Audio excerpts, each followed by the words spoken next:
everyone, and welcome back to the Latino Free Minds podcast, your home for bold conversations grounded in faith and fueled by a passion for truth. I'm fired up today because we're continuing something truly special, our Know Your Candidate series, where we're sitting down with the men and women who want to represent you and lead our communities here in California. Let me tell you something straight from the heart. California, our beautiful golden state, is worth fighting for. It's worth saving. Packing up and leaving? That's not who we are. We're a people of resilience, of hope, and of unwavering faith, and we're not giving up on this place we call home. Here at Latino Free Minds, we're rooted in our Christian values: faith, hope, and charity. These aren't just words to us. They're the guiding light for how we live, how we love, and how we lead. Over the next year, we're bringing you face-to-face with candidates who want to shape California's future. Our mission? To dig deep, ask the tough questions, and give you the clarity you need to make the best choice for your family, your community, and your faith. This isn't about politics as usual. It's about finding leaders who share our values, who see California not just as a state, but as a home filled with families, dreams, and God-given potential. We believe that when you listen to these conversations, you'll be empowered to vote with your heart and your conscience, grounded in the principles that matter most: faith in God, hope for a better tomorrow, and charity towards one another. California's future is in our hands, and together we can choose a path that honors our families, strengthens our communities, and reflects the love and truth we hold dear. So grab a seat, open your heart, and join us for these powerful Know Your Candidate episodes. Let's shine a light, lift our voices, and show the world that California is worth fighting for. Stay with us. This is going to be a journey you don't want to miss.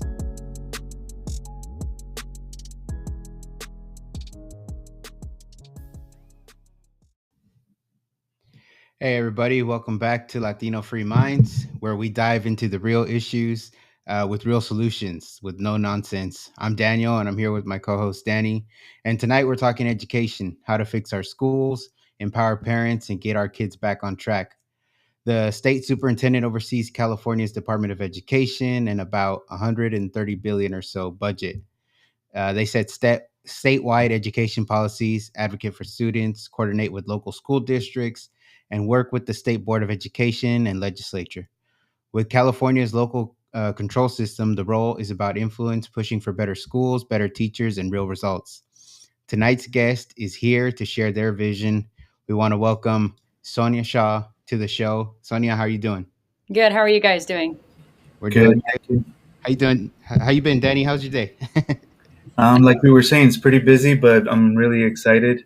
We were having a sad conversation, just having full-time jobs and trying to do this is, it's a challenge, but nevertheless, thank you, Sonia, for joining us and, educating people.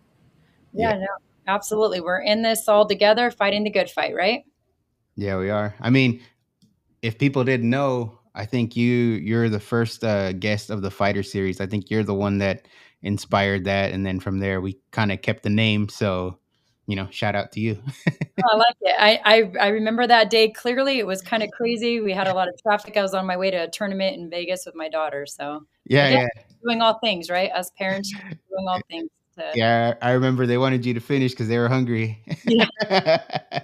They're like, "Come on, Mom." Yeah.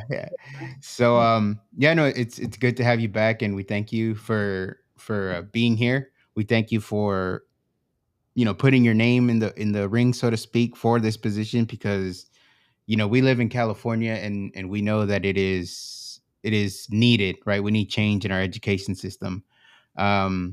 So, with that being said, we'll get into some of the questions, and we'll kind of go from there. Okay. So over half of California students aren't reading and writing at a grade level. That's a crisis. As superintendent, how will you tackle this and improve academic outcomes for all kids? Okay, we're going to talk 2 hours. We're going to go quickly. We'll go quick. Honestly, rapid fire. I know, right? Actually, it's been so abused and mismanaged. Like you just said it yourself. It's actually like 47% can't even read, write, or do math, right? That the testing shows. We have great teachers leaving the profession. We have union activists that are ruling, that are they're just strung on pushing ideologies into the classroom, confusing our children. In reality, we're going to take the same stuff that we're doing locally that's working despite the noise and take it at a state level. Like districts that are actually trying to do the right thing are penalized, right? We're not even able, we're looking for money. Like I could give an example with ROP. I'm very passionate about kids having potential and the tools to have a potential great future. And I sit on our ROP commission, and I'm a commissioner member with it's a 4 district member thing. And we're constantly, our superintendent on that is constantly looking for money, but these are opportunities. These are pathways that set kids up for success after high school. Look, at the end of the day, we should not have 12th graders that can't even read, write, or do math, right? You said it again, $130 billion. It's usually on average between 119, $130 billion a year. I mean, this is a huge business in the United States, and we don't even have the results. But we see what's happening. It's the special interest that are ruling. They're working with the legislator. They're working with the state superintendent for the past, I want to say 7 or 8 decades, right? We've been on a decline. We used to be number 1. Now we're trending in the bottom like 5, right? I think we're at 47 right now. But in reality, it's being mismanaged. The people who are pocketing and actually doing great are these third parties and the third party interest, the unions. Our kids are suffering, and they're pushing these ideologies in there. They're strong at actually destroying the youth. I can go on and on about the failures, right? But the fact is, once you get somebody in there that actually fight against this insanity and stop it and raise the flag like we have been locally, I mean, look at, we do things locally. We were elected locally, right? Mm-hmm. Because our community wanted us. And despite the death threats, the recall threats, whatever it may be, even in California, we're trending upwards. What does that tell you? We have leaders in our school board, and we're not the only one. We have a few handfuls that are great throughout California. We're trying to get more elected. And we're just clearing the noise out. Now, I will say, because of the majority of the legislators in California, they continue to just pass a law and stop all of us from doing the right thing, right? But the state superintendent is the spokesperson. All of these guys, I mean, you see them crowding the field right now. Some of them, old speakers of the assembly, coming in with $1 million in their war chest just to start off because special interests want control of your kids. Guys, it's time to stop. We need people in there. We need fighters. You said it. I was the first in your fighters series. I'm a proven fighter. Anybody can go and Google it. I'm fighting the good fight, especially when it comes to protecting our kids from ideologies. And we all know our girls and boys sports, but that goes bigger. That's the ideology that's being pushed, right? I mean, our boys and the girls sports. It's just a massive amount of things that we need to continue. Look, I'm excited for this opportunity. I love when I read these articles and they praise all, the crazy, I just radical insanity candidates. And then there's me in my own little island. I'm the crazy, and me as the Republican crazy mom who brought, these policies forward that the state sued us for. And I'm like, thank you. Thank you for showing parents that we don't want status quo, right? I'm not that person like the rest of them. But we need to focus back on education more importantly. I will definitely do that. I'm doing it locally. Look, my advocacy job here, obviously a board member is not a job, right? But I made it my full-time job.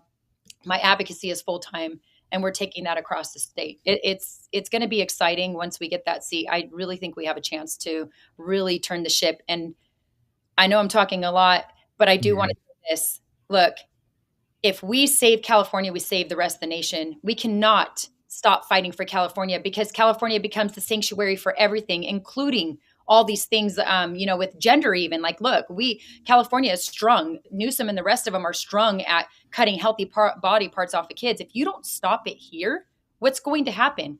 We're the sanctuary state for those kinds of things, right? So it's going to continue to flow in. Other states are just going to continue to kidnap kids and put them in the system through California. We need to stop it. And again, we need a fighter up there. I'm a proven fighter. The rest are just status quo. They're going to continue to drive us down. These kids are they're raised up through the school system to hate America. We have a national teacher shortage. That's a problem. You know why? Because people don't want to sign up for this profession, and our great teachers are leaving because their unions are not even protecting them. But I'm sure I over answered your question. But it's really just focusing back on education and driving out the ideologies and giving the kids tools for success in their future. Yeah. No, thank you, Sonia. And with that budget, I mean, we have eyes to see that the schools are run down, they're crumbling facilities, and then there's, like you said, teacher shortages. How would you make sure that those that budget, the money, the budget, helps that? Yeah, you kind of cut out, but I think I know what you're saying. You're asking about the budget and all these things being run down, right? And from my understanding, you're asking how am I going to help that? Well, again, third parties, I'm going to fight against them getting that money. We're going to clear it. You always hear, like at the federal government right now, they're saying they want to cut the Department of Ed. Well, in reality, if we just manage our California Department of Ed correctly with the amount of money that we have, can you imagine what we can do for kids' futures? If we take it away from the special interests, the Trevor projects that you see all these bad bills paying these people to have their stuff on, in our kids' in our kids' possessions. Take that all away. We have the money to have great campuses. Today I read the California School Board Association is now trying to tell school board members how to get housing for teachers. That's your taxpayer dollars. All while you're saying there's schools throughout California that are crumbling. We're now going to become landlords and start housing. And then how do you evict a teacher who's fired or didn't make it, through the process of going through school? What is this? This is insane. This is communism, right? The money just needs to be driven to the classroom to help our kids, to give them the tools, get them on pathways. Look, I'm a huge believer in ninth grade. Those kids should have learned how to read, write, and math. Obviously, that should have happened way prior to that. And in high school, we should be sitting with every student, figuring out, are you four-year bound? What is it you want to do? Or are you going to a technical career field? And we have the opportunity to put money towards that to help these kids by the time they graduate. Look, they can be certificated. You can have beauticians, you can have, UPS workers, things like that. We do that here in our own district. Why wouldn't we take that statewide? Because the money's being mismanaged and given to these people, right? And it's not just a California thing, it's a nation thing, and it's driven by the teachers' unions. Yeah, I also wanted to ask you about something that I heard last week. So last week I heard that there was a audit done in June, and it was up in the Sacramento area. I think it's the Highlands Community Charter School and some sort of sister school, and they wrongfully received, I want to say, $180 million K through 12 funding. Did you hear about that? Do you know about that I situation? just recently heard about that, but again, you have no oversight. There's no accountability, right? You're having kids that are failing. You have look at charter schools. I'm a big supporter of school choice, but you also have now you see what's happening. They're taking over these kinds of things because they know there's money into them, and there's no accountability. Again, we have the ability to have oversight on that. It's just being mismanaged because they have a focus on one thing. Look, any parent can just go on to what the current bills that you guys all have spoke about on your show are on the table for. It's destroying education, right? It's destroying opportunities for kids. But when it comes to that, I think it's a mismanagement because we do have the ability to have oversight. And again, hold them accountable, right? We want to see. Mm-hmm. Look, California, they're in a lawsuit with the federal government, right? And they said they complied with all the federal government's law, like the checkoff sheets, all the federal government's requirements to get the funding. Remember, they signed off on that Title IX, Mm-hmm. protecting girls, but they signed off and they still got the money. This doesn't happen just in that one, situation you're telling me. It's happening all over because these people have no best interest for our kids, and it's being mismanaged, and there's no accountability. Mm-hmm. Yeah, when I did a little bit of research, I did find that it's been happening actually for a long time, in Mhm. different parts of the country, like you're saying. So we're not special here in California that that's happening. It's happening all over the place. Yeah. And then you brought up charter schools and then obviously homeschools, and AB 84 is something that, a lot of homeschooling charter school parents are kind of worried about right now. Yeah. Let's say, and it's crazy because I think the guy, one of the people you're running against, is the one that introduced it. I believe he was voted, or I don't know, the teachers union picked him as legislature of the of the year. That I can't even say it. Um, but as state superintendent, if they happen to pass this before you get in there, like, what can you do once you get in if something like AB 84 gets passed? Well, here's the problem. They're legislating, right? Hmm. So there's only so much you can do. The state superintendent is more of a spokesperson. Yes, you drive the policy. Yes, you're not working with the majority of the legislators that are doing things wrong. Now we have the ability to work with the handful that we have, or a couple handfuls that we have up there that are doing amazing things. They just can't get anything done, right? I would have that ability to start working with them, but also raising the flag on all the bad legislation until it, that way we don't see it when it's too late. We'll go into AB 495, which you guys have briefly covered with my sister in Christ, Nicole, prior, Hmm. but it's already too late. That was already in effect. They take increments and make it worse every single session, right? Yeah. But with AB 84, look, we need to drive, and I know federal government is working on it because I actually got a letter from Trump today in response to my concerns about California's education, and he was talking about his direction and his plan with school choice. So there's a federal movement that's going to help states like ours, right? But we cannot wait because it takes a long time. It's a process. California keeps getting into lawsuits with this. But in the long run, we're going to work towards making sure schools are actually competitive too, right? Look, we want competition. What does competition do? It makes you better, right? I call AB 84, I call all these things entrapment. They're entrapment. They know parents are exiting either to another state, or they're homeschooling, or they're using charters. I used charters 5 years ago when the school shut down. There was no way my kids were going to stay behind a computer screen longer than I realized what was going on, right? But with that said, with the AB 84, it's an entrapment. It's to keep kids in the system. It's to put them back in or give parents no other option to move out of the state. But they know most people don't have that option. So guess what's going to happen? You're going to put them back into the system that's destroying their minds, right? And Hmm. there's no competition. So again, it's almost like too late, a little too late, but we have a chance this next this next election, right? Hmm. There's only so much any of us can do locally. There's only so much the state superintendent can do. As I travel across California, it's let's ensure we get the right people into your city councils, your school boards, more importantly, because we know that they're making the decisions and we do not want what's going on in the majority of California schools, and also our legislators. If we do not start chipping away and getting people into those seats, there's only so much any of us fighters can do, right? Hmm. Continue. Give God our yes. We're going to continue to push it. Unite. I love that different communities are getting involved. We have California Movement, who is all my Latino and Latina brothers and sisters in Christ that are spreading the word. You guys are spreading the word through your podcast. We cannot stop, but we also need to get people to come and register to vote. Look, that's important, and also get their vote in. Right? Yeah. Yeah. We don't do No, that, we're stuck. There's only so much one person will be able to do. no, yeah. And, teachers are obviously, the backbone of schools. Without them, we don't have any schools. So, what's the plan to recruit and retain great educators while balancing the influence of teacher unions?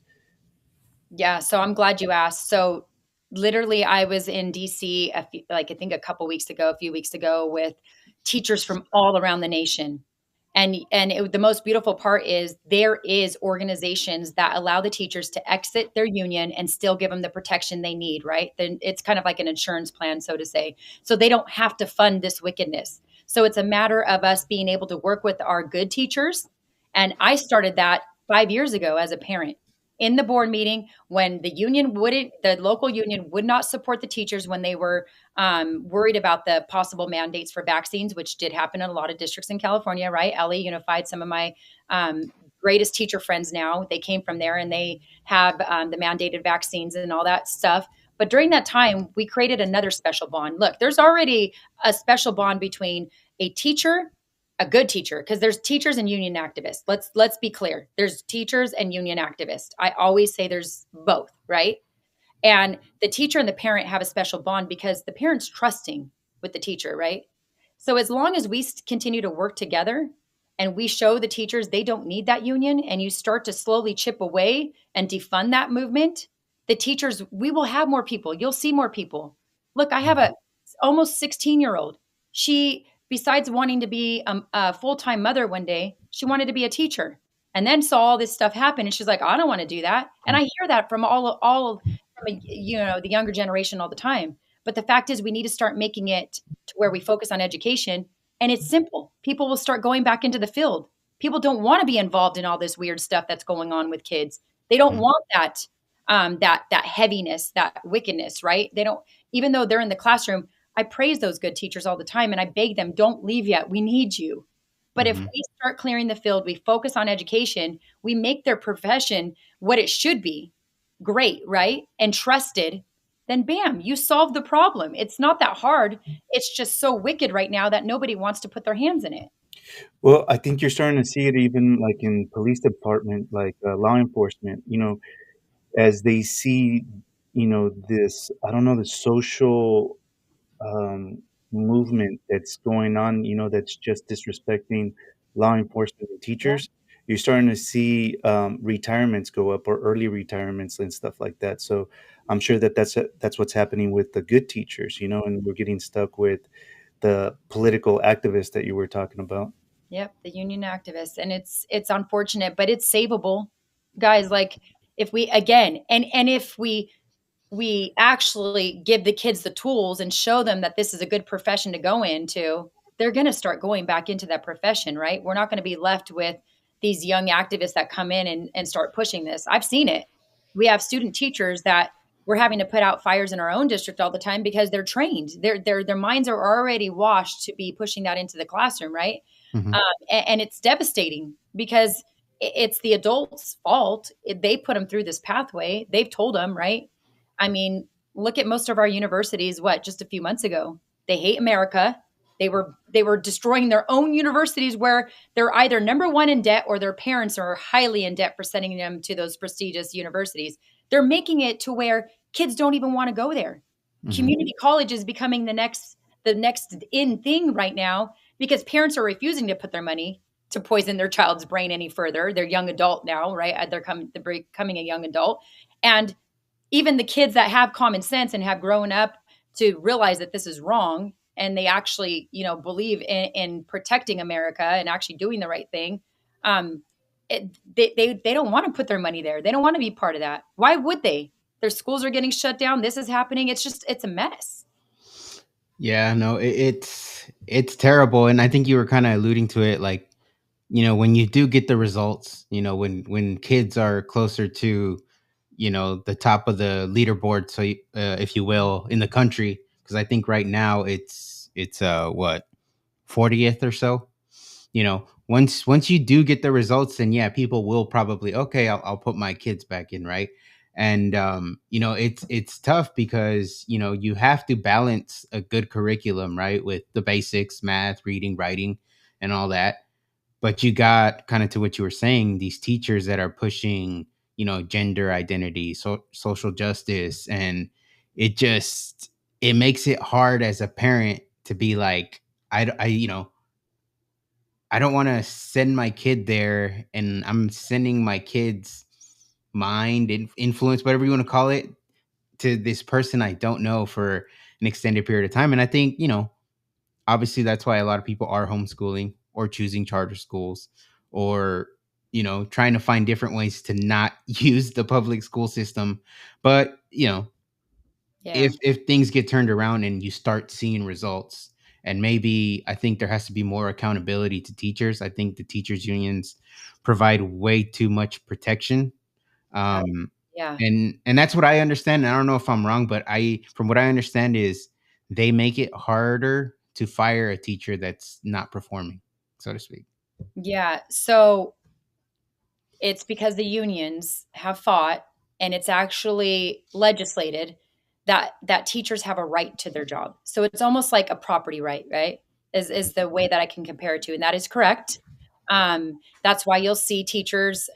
Let's not say teachers again, union activists or people with wicked intentions, because I love our teachers, and again, they're not part of this. Yeah, you don't want to lump them in with that. These activists, these people do horrible things and then they're just shuffled around. But that's because you can't get rid of them because the unions have fought to have that as their job as a property right. That is the truth. That's in legislation. It's one of the biggest frustrations ever because school board members who you get in who actually want to do the right thing and, discipline bad behavior or inappropriate behavior, it's a task and it takes a lot of money. And then when it gets in front of the legislative, law judge or whatever goes through the union judge, you're going to lose more times than you would win. And you can have a file this big, but it doesn't matter because it's going to rule in their favor because it's been legislated that they have a right, just like to the right to their house that they have, the right to their job.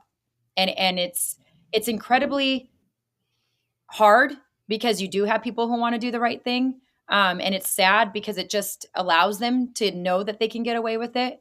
But then again, you also see good teachers getting fired, right? You remember my friend Jessica Tapia? Yeah.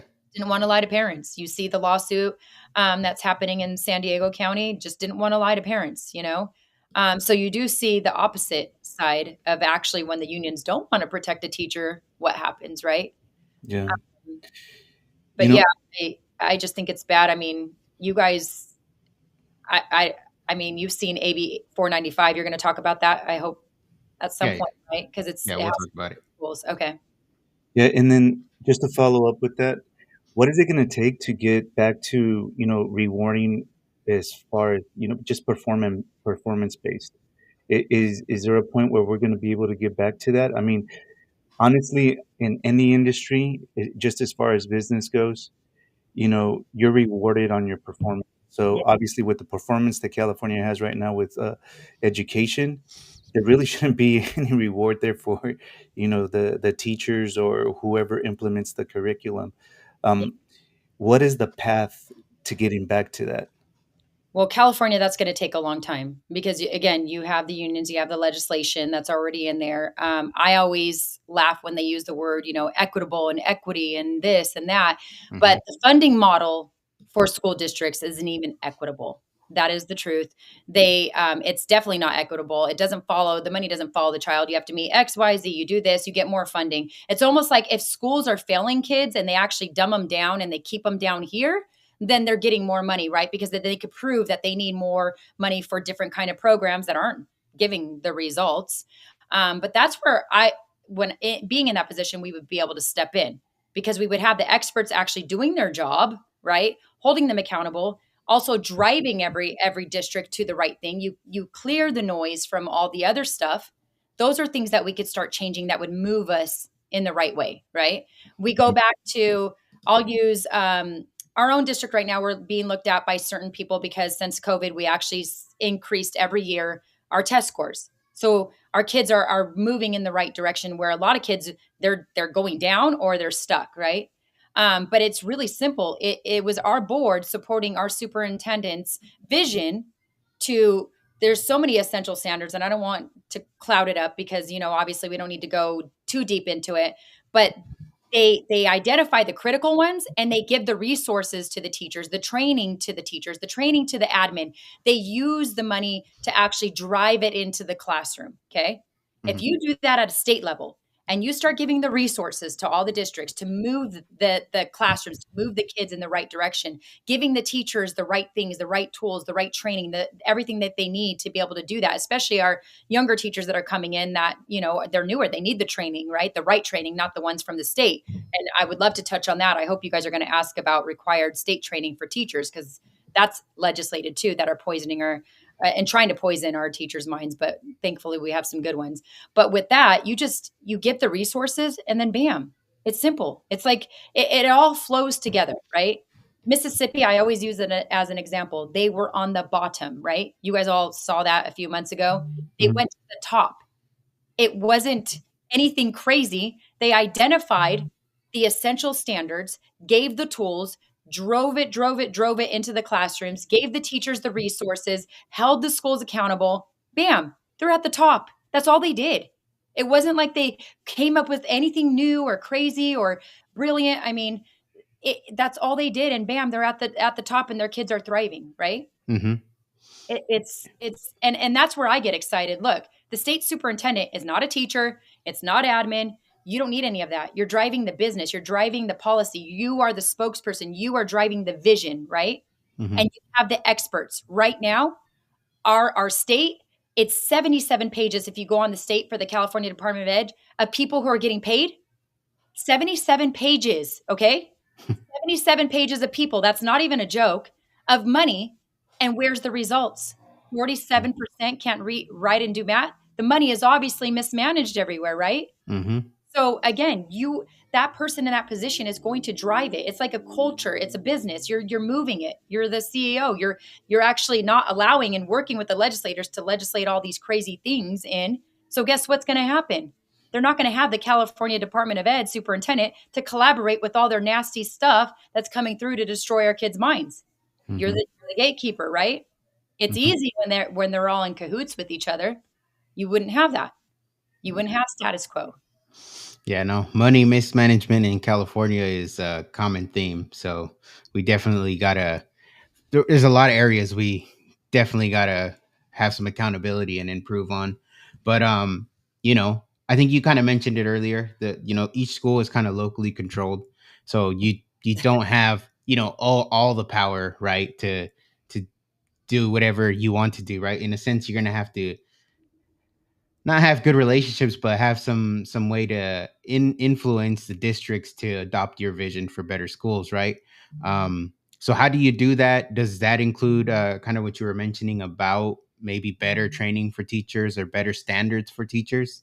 Not only teachers, what about our admin? I mean, and help for our superintendents, because we do have great superintendents that want to do the right thing, right? But they Mhm. have an uphill battle. They're working against the unions. They're working against the machine, is what I call it, the Department of Ed. And they have the frustration because they are doing the right thing. They are putting money towards the right thing, but then they're almost like they're penalized, right? Because then they don't get all the carrot dangling money. And right now, you see community schools, a big push in California. You guys are aware of community schools, right? Mhm. Um, Community schools is horrible. It's pretty much their thing through the state is they're going to take care of the whole child.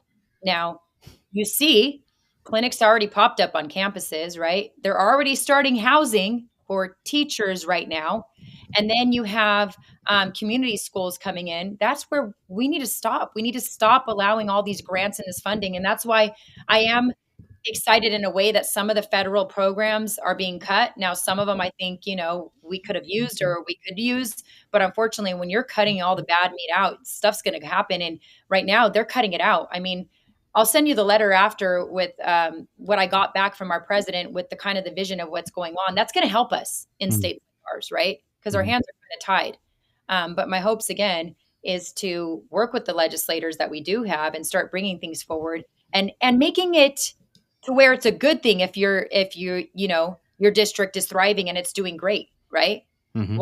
Why do we continue to not make that a good thing? And that's where I think we have an opportunity to develop programs and reach and give again the tools to these districts. Yeah, I think because the legislature or whoever wants a one answer fits all, and communities are different. Yeah. And that's why, the school boards that are, managing their community, the kids there, they know, I would imagine they have a better feel for the kids they're dealing with. And I think people in the legislature or whatever just kind of say, let's just do this statewide. And, it kind of doesn't By lobbyist. doesn't put the yeah, doesn't put the kid first. Yeah, because they're not driven by the people, they're driven by money and lobbyists, right? They answer Mhm. to the again, the special interest groups, and that's what's driving the decisions. It's not the communities. Look, when our district did things that our community voted us in, I mean, even I was after our board meeting last night, I was watching Redlands, and thank God we have some amazing board members over there that recently got in, and they're bringing common sense policies, getting sexually explicit books out, you know, clearing all that crap out of there. But then you have the loud, crazy people going in. But then what happens? Look at our district when we did that. We get sued by the state for doing what? For bringing policies our community voted us in to bring? Yeah. Like, there's a reason why we went through two election cycles where they could have switched our board twice, right? And we have 5-0 now. I call it 5-0 because we have 5 board members that are focused on education, that want nothing to do that give parents a voice at the table, that bring in our good teachers, listen to them, work with them. You know how bad that is when I actually have teachers come to me as a board member. That's not my position, for teachers to come to me asking for solutions because their unions refuse to work with them and do the right thing. That is bad. That's broken, right? But that's happening. I mean, I'm grateful for those opportunities to show them that their union is not representing them, right? But I'm also sad because that's not the way it should be. And it's really disappointing. But again, I think if we just focus back on education, I know people say all the time the basics, right? Mm-hmm. And that's the truth. Focus back on the basics, clear the noise. Yeah. You should not have to take hours of legislated training. I mean, I went through the training myself. It's called Prism. You guys can look it up online. They only give you the preview online. You log in and you see the most wicked things, teaching teachers how to push LGBTQ plus. This is not a joke, and this is a law, right? I think it's AB 5. It was legislated to have teachers trained starting this year, every year. This is what our teachers are going through the training, and I'm bringing it back to the basics because our teachers are required to take this training, and it's pushing it to STEM, PE, every single classroom. They're teaching the kids, I mean, the teachers, how to push this to the kids. And that's wrong. Our kids are failing at reading, writing, and math. Why is the teacher having to focus pushing somebody's ideologies into the classroom? We should be having those teachers go through training or asking them, what is it that you need? What is it that, could help you in the classroom to get the kids to go to, from this point to this point where we need to move them? And as you're saying that, I'm just thinking about Assembly Bill 495. I know Yes. that we're going to go over it a little bit, but they give it these names, like packaging. Like, for example, AB 495, Family Preparedness Act of 2025. And if you look into it, there's a bunch of loopholes in there and stuff like that. So if you could just speak on it and just make us aware of the type of loopholes or things that we should be aware about, this bill. Yeah, so I'm glad we're talking about this. I actually was on a Zoom with leaders throughout California earlier on this exact thing. But with 495, guys, this is what I want to tell parents. 5 years ago, I was that parent that had no clue what was going on, never got involved in elections, wasn't involved in any political things until I realized we have a moral obligation, right? That is the truth. But with 495, this is what they do. They build incremental for their bigger picture. These things in 495, if you look at it, they're adding and making more loopholes and making it more wicked for a bigger thing that they're doing. And again, it said family. But if you go deeper into it, it has nothing to do with the parent filling out these affidavits. They don't need a signature, right? They don't need any of that. And they can go and they put words like you said, mentor. So someone who is a kid's mentor, hello, we all know kids go through things at school, and they're using this whole thing with ICE. I think And immigration, yeah. they are totally gaslighting the public. It has nothing to do with that because we already have laws in place. Look, when you go register your child, what do you do in the system? You fill out a what? Emergency Contact form, yeah. Yes. It used to be a card because it was physical, but now it's actually in the system and it's a contact form. You as a parent have already identified XYZ as being the person in charge of your child if you were for some odd reason not able to get to them in time in case of an emergency, right? This affidavit was put in place, right, already, and people can already utilize that, but it was supposed to be a family member at that point. Now with AB 495, it eliminates that. It could be anybody. Opening it up to what? This is Predators. a predator's dream bill. We've heard all of the people fighting this bill say it, right? It's absolutely horrific, and they do it in increments. It's horrifying. And to me, everybody needs to be paying attention to this. But more importantly, they keep doing this every year when they pass all these bills. They just build on it, build on it, build on it, right? And as you build clinics on campuses, what does that tell you? Anybody can take your child out and do. Just taking your consent, your knowledge away from it, And then from what I understand, 495, that mentor doesn't even need like an ID, right? I think they just got to sign. They have to sign. I think they did have to show an ID. We were looking at it deeper today on the original, but I think they're trying to eliminate some of that. And they really only have to answer the first, like you could pull it up online and, one of us can show it later, but it's, and anybody can just Google it. It's on the California, their official website. You could just put affidavit, right? For that, for this thing. And even 495, it's in the bill, but they only have to fill out like the first 4 or 5 questions. They don't even have to fill out the whole form and then sign it. And then that takes place in lieu of the emergency card. So what's the point of a parent filling out an emergency card? You just bypass the parents. And guess what? You don't even have to tell the parent somebody just picked up their kid and use the affidavit. Like, this is the most wicked thing. And they're using immigration as a thing, but there's already laws in place to protect these kids if, God forbid, something were to happen to their parents, right? Their parents have already filled out the form and identified if they can't go pick them up, who's going to go get them, right? There's already court processes. There's already systems in place, right?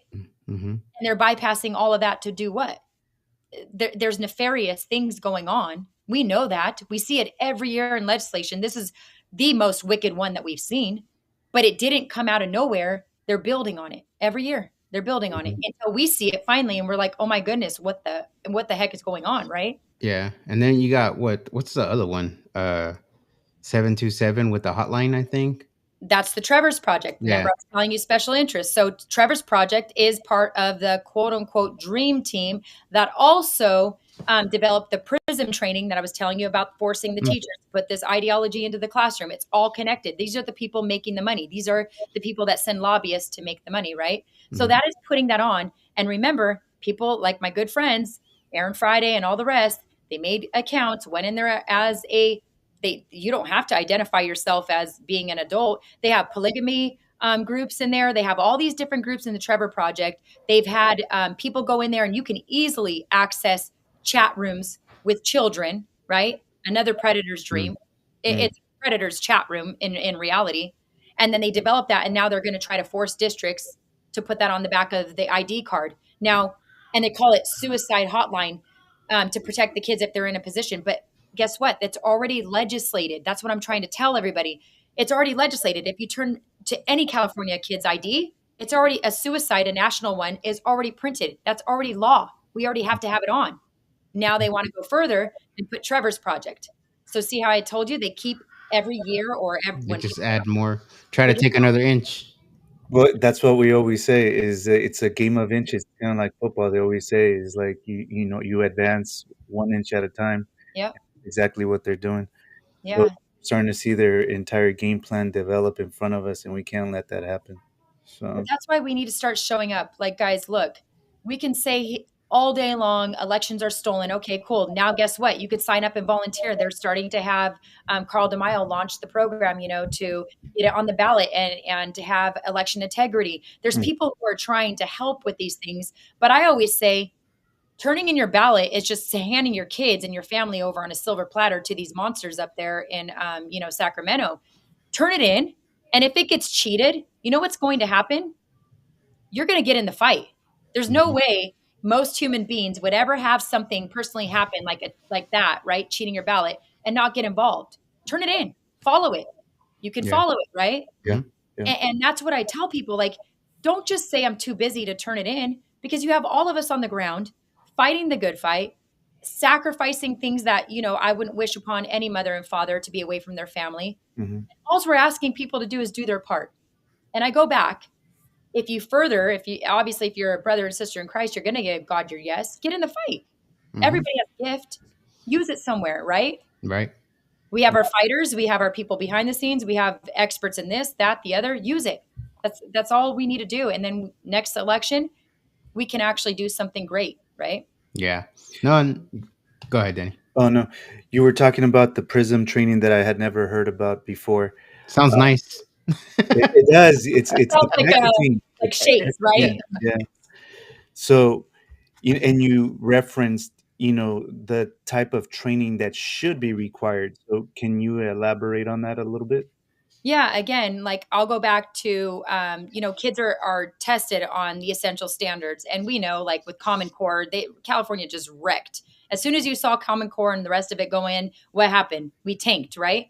But in reality too, with the essential standards, there's so many. Like it's just so crazily crowded that when you have districts like ours, our admin and our experts, they identified the critical, right? The critical. We actually have other superintendents and districts coming to our district to sit with our admin and our superintendent and our teachers to see what we're doing to try to duplicate it, right? So there is people that want to know what's going on. So all you do is that, and then you push, you drive, you train the teachers on how to put it into the classroom, how to do these things, the things that are science based, that are already have good outcomes, the proven things that show the kids best success. Those are the things that we use our money to train the teachers, to take them out of the classroom, get a sub for that day, because it's important for them to have that knowledge, to work in collaboration with each other.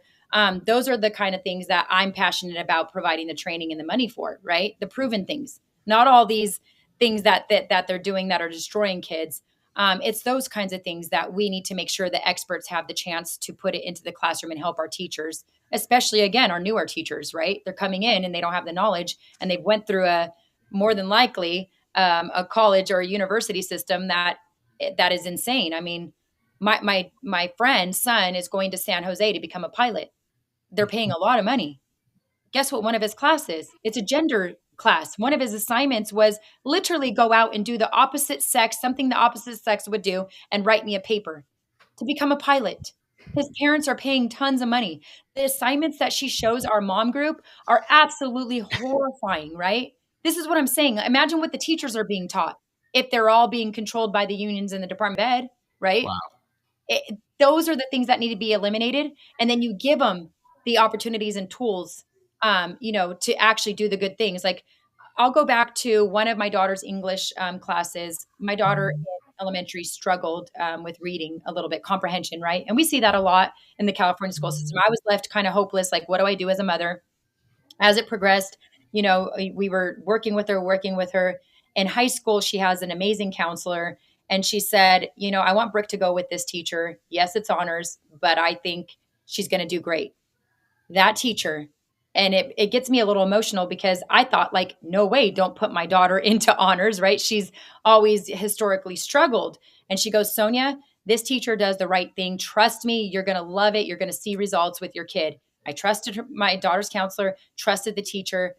If we can take and that's what that teacher's doing. She's doing what she's supposed to do, and she's driving the kids. I mean, I could tell you when my daughter came out of there, it was the most amazing thing. I got to see that teacher today.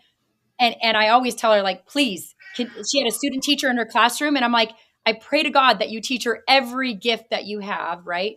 To push and drive the kids, because that's an opportunity to have another teacher like her. But it's just the passion and the desire. And then they get the tools and the necessary things, and bam, kids are driven. Look, if my daughter's counselor would have oppressed, like pushed down my daughter and said, oh no, we're going to put her in this class, right? She would have stayed there. She pushed my daughter, and now my daughter's up here, right? But it became with a conversation, trust, and actually having the right tools to drive my daughter up. Those are the things that we need to do. Like, it boggles my mind when you see schools say, oh, we have title, 1, 2, this, blah, blah, blah. These kids can't learn at this level. No, they can learn at that level. You're putting that in their mind. You're teaching them at a level that is lower than what they're capable of, and you're not driving them up, right? Mm-hmm. That's where you change. There's I so think much. that's just the common theme, is that, you know, the attention span in school, or, the disrespect that's happening, from the students to the teachers, is exactly because of that, because they're not being challenged academically, right? And they're making them, to the point that you're making, is making them believe and feel that they shouldn't be in those advanced classes or normal classes, if we want to use that instead of advanced. Yeah. Because I believe that, you look at today's youth, and they're really smart. They really are. And there's no reason why they wouldn't excel in more advanced classes, in my opinion. And I think that's part of the reason why they're not engaged. And I agree with you. And that's why I say challenge the kids. By ninth grade, they should have already learned how to do reading, writing, and math. Let's get with those kids and see where they're at and meet them and say, hey, what is it you're possibly thinking of? send them down a pathway. We have pathways that, again, will get these kids certificated and into the workforce, but it challenges them, right? It makes them excited about doing these things. Um, Mm-hmm. like I even see opportunity in what they label as a continuation school. I hate that word. I love that one of our principals, at unfortunately that's the way it's labeled, even with the funding model and stuff like that. We're trying to get that changed. It's just another opportunity for kids who are learning or maybe have different obstacles, right, than some other kids. And you give them different opportunities, but you meet them where they're at. You say, what is it? Where is it? And you push them to, like, hey, you're doing great. You're amazing. Okay, you don't have this or you don't have that, but we're gonna get you there. I've seen it. I've seen our great principals drive kids who have lost all hope, who say, I can't do XYZ, and drive them to be some of the most successful young adults. And that's exactly what we need to do. Meet the kids, give them the tools, challenge them, and you're going to see a whole generation completely different. That's Mm-hmm. where I get excited. Look, all the rest could be, they're trying to keep us distracted. They keep pushing, they keep destroying. But we have an opportunity to really, really change things, right? And that's where I'm like, guys, there's experts that can do X, Y, Z. Let's get them the opportunity to get in there and do their job. We don't want the good teachers leaving. We want new Mm-hmm. teachers coming in excited about the profession. We want kids growing up to want to be teachers, right? We Mm-hmm. want that exciting and appealing again. Because right now, what's happening, no one wants to put their hand in there when kids are failing and going, it's getting, every year it gets worse. I mean, what are we going to do? Yeah. No, and this is something before we get into the final question, and based on what you guys just said, I heard this saying a couple weeks ago was people will live up to the label you put them in, and especially kids. So if you're telling a kid like, no, you're never gonna be that, or you won't be able to do that, they'll probably live up to that. But if you tell a child like, hey, you can shoot for this up here, and encourage them, I think that that's what we should be doing. Yep. We should be letting them know. It sounds cheesy, right? You could be whatever you want to be, but yeah, we should be telling our kids that and encouraging them to challenge themselves, right? We got to challenge the kids so that we do make kids put a little bit more interest in it, right? Where they want to be better than their peers. So, that's just kind of based on what you guys were saying. I was kind of thinking of that, but you know, to close out here, and the final question is, kind of give us your vision. If you're elected into, to be the state superintendent, what's the one thing you would want every California student to have? A great education. Well, Opportunity. I mean, I know it sounds crazy, but they don't have that opportunity, They and don't. They don't. they don't have that chance. And it really is, there's just the tools to become something that they want to become. We have the opportunity to do that. Look, I never envisioned myself doing this ever, right? But it took a soccer mom to throw herself into the fight to protect the kids. But more importantly, it showed the kids, if there is change in the world that you want, go do it. Go be part of it, right? Hmm. I can tell any child, like, they tell me all the time, you're just a soccer mom, you're just a fitness trainer. Yeah, but look what we did. We got Sacramento to wake up, to start fighting back, which exposed it, and we're moving, right? We're getting people in positions. Like, this is something that's been happening historically for a very long time. But through what we're doing, we're showing our kids that they're worth it. I want every kid to know that they're worth it. I want every kid to know, like, if you're struggling, we're going to give the tools and resources to the district with the money that people are paying for here, and put it to good use, right? We're not going to give it to the special interest. We're going to fight tooth and nail from giving it to the special interest, right? And I want the kids to know that. I want them to know they're valuable. We're here fighting for their future. We're not going to give up. Eventually, I want to hand the torch to them and say, here, go do it, right? Hmm. And I don't want to hand them a state in ruins where they can't even raise a family because it's so unaffordable and so crazy, and they don't put their kids in school because they can't trust the system.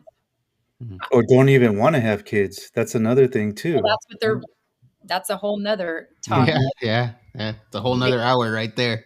Yeah, I mean, I came from a childhood where I can understand people don't have the opportunities that my own daughters have had through life, right? They've had Hmm. their own struggles, or I would not say struggles, but obstacles because of what our family has gone through. And I thank God for that, because it's helping them become hopefully good leaders one day. Because I mean, even my daughter, in June, she spoke to CIF for girls, right? And it was the best thing as a mother to see my daughter. Now she's 17, she's going to be 18, she just graduated, speaking for the younger generation when she is a younger generation. But that is and I was there with, I want to say, at least 7 other female athletes doing that. That gives me hope, right? Yeah. I go all over California. Just this 2 days ago, I was in San Jose. I met a young college girl who actually left her sport. It was water polo, her senior year, because a boy entered the team. That broke my heart. But guess what? She's now involved into politics because she feels like she has a moral obligation to be involved and not let what's happening happen on her watch. That is motivating. That is exciting, right? And they're Mhm. struggling their own struggles through, being able to afford to go here and go to college. But that's what you want. You want to raise up leaders. You want to give them tools. That's my biggest hope in this. Mhm. And what you're basically referring to is just being a good influence. So, I mean, we might not be able to, accomplish what we want to accomplish, but what you are doing at the same time, I mean, hopefully you do accomplish that, and we're gonna back you. But I guess what I'm trying to say is, if even if you speak up and you don't accomplish what you want to accomplish, there's other people watching, and Right. you're influencing them, and you're encouraging them to speak up and speak up also and do something about it too. So that's important too. Not everybody can, you know, um, get to the point where they want to, but they can definitely start the movement. So Yeah. Mhm. this movement that you've talked about that's been going on for a while now, it's like, we have to hand off the baton, if you will, to the next people, and that's what we're trying to do. So Yeah. no, applaud you for that. No, Mhm. and I appreciate that, and I'm really excited.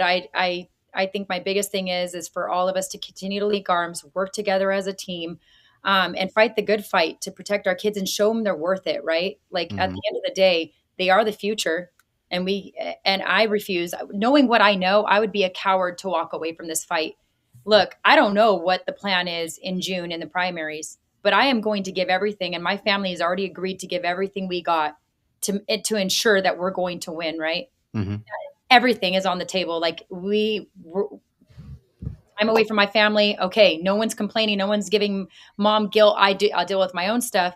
But we're going to fight the good fight. But more importantly, as I've been going throughout California, look, the last 5 years, I've had the blessing of linking with other parents throughout California, right? And that's a blessing. Now I have even more of a blessing to link with other people, potential leaders, potential elected leaders, hopefully, right? Mhm. My goal at the end of the day is to get more school board leaders who are bold and courageous, like the ones that you see attacked all the time, to get more of them, right, elected. So, yes, we want that state superintendent seat, but we also want more school board members. And I'm going to work so hard to be able to encourage them, tell them, give them the tools, everything that I can give them, and also be there for them when they go through it, when we do get them elected. We Mhm. need that support system, right? Because it Mhm. is sometimes feels like a really dark, dark, lonely world. And thank God we have Jesus because we can lean on him. Mhm. I'm going to tell you some of the things that these board members, including myself, go through. It only shows you how much they want control of our generation, right? There's no reason why someone's life should be threatened, and they go after your work and your job and the way you feed your family because you remove sexually explicit books from the hands of kids. You told people that and passed policies to notify parents with something of their own child. You're not keeping secrets. And you eliminated ideologies in the classroom, including the flags that didn't belong there to begin with. Those are the things that brought evil out, right? Mhm. Why? Those are things that I think more than it's an 80-20 issue when you go and do the polling. But I would even say it's further than that. If you have people that show up to actually vote, we just need to do that, right? Mhm. Boys and girls sports. I'll never stop fighting for our girls. That is the hill that we will die on. But I more importantly want to say we're not going to die because we're going to win this for our girls. It's just a Mhm. matter of when. Huh? Yeah, the fight continues. Yeah, it You know, does. even when we win, we still got to keep our guard up. Yep. So Thank you for again, letting we me know. we thank you for coming on. Like Danny said, we'll be here supporting you, and whatever you need, you can reach out to us. But we thank you for your time. We know you're busy. You've been traveling, and hope more fighters like you are, are able to hear this, and you encourage people to stand up and get involved. So, Yeah. I want to thank you, Danny, for joining us here, and until next time, we'll have you on before June. Yeah. Okay, well, The thank you the guys. other thing I did know, you have a link out Yes. to support you. So if you want to tell people about that. Yes. Oh yeah, Thank yeah. you. It's Shaw, FORCA.com. So Shaw for California, but it's Shaw for CA.com. Please go on there. Guys, share it. If you can't give, look, the fact is that the most recent opponent came in with $1 million already, right? In the war chest. That shows you how much they want your kids and a full-time staff. We need all hands on deck. If you can't give, then you share. I have the shirts on there, Protect Girls Sports with the name on the back. You're a walking billboard at that point. We just asked for a $35 donation. Please consider that. And again, sharing. I can't tell you when I ask people to literally promise me you're going to share this with 5 people. It's the most beautiful thing when I see a $5, $10 donation, because I know in my heart those people bought into our mission to protect kids. But more importantly, they may only be able to give 5 to 10, and that's a beautiful thing, because all of us, this is all of us, this is all of our race, right? Mhm. So please, please, please help. And again, you have my promise to continue to try to raise up more school board members and hopefully future legislators to get out there. Yep, it's right there. We just asked for a $35 donation. We support a local family-owned business that does the shirts. We hardly make any money because we bought the good quality shirts. Well, we don't make any money, but the donations go towards our campaign. But again, it's more important because you're wearing something that is so important right now.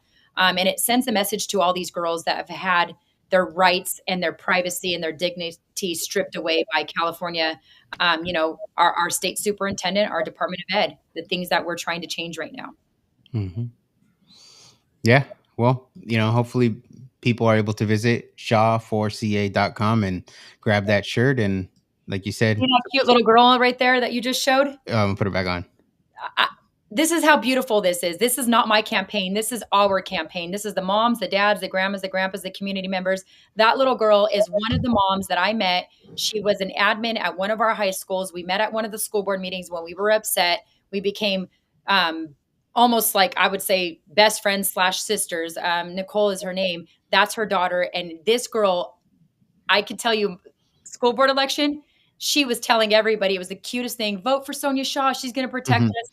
I swear it's the most, all these people in my website, they're all moms. They're all people that I've connected, or, even our grandma and grandpas are on some of my stuff. It's all of us. This is not made up. This is us, right? And that's what I get so excited. This is our campaign. We are going to save the next generation if we do it together and we link arms and we just clear the field of all the craziness.